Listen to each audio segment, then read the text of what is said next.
अगर आपके Microsoft Edge में भी बार बार कोई प्रॉब्लम आ रही है या आपको लगता है कि आपका एज पुराना वर्जन चल रहा है, तो इस वीडियो को पूरा जरूर देखें, क्योंकि इस वीडियो में मैं आपको बहुत आसानी से माइक्रोसॉफ्ट एज का लेटेस्ट वर्जन को अपडेट करने का सही तरीका बताऊंगा।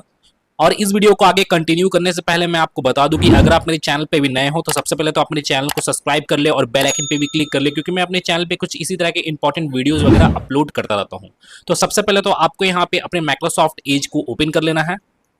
अब आपको यहाँ पे टॉप की और राइट साइड में आपको यहाँ पे थ्री डॉट का आइकन शो होगा, तो आपको इस आइकन पे क्लिक करना है और आपको इसे डाउनवर्ड की ओर स्क्रॉल डाउन करना है और आपको माइक्रोसॉफ्ट एज के सेटिंग्स में चले जाना है।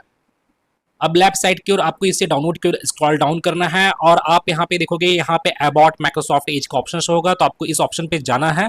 और जाते ही साथ आप यहाँ पे देखोगे आपका यहाँ पे जो माइक्रोसॉफ्ट एज ब्राउजर जो है वो ऑटोमेटिकली यहाँ पे अपडेट होना स्टार्ट हो जाएगा। तो इस तरह से आप अपने माइक्रोसॉफ्ट एज को बहुत ईजी तरीके से अपडेट कर सकते हो।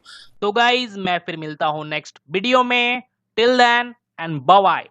और एक बात और, सब्सक्राइब बटन पे 2-3 फैट लगा दीजिएगा जिससे सब्सक्राइब हो जाए और घंटी वंटी गिर जाए।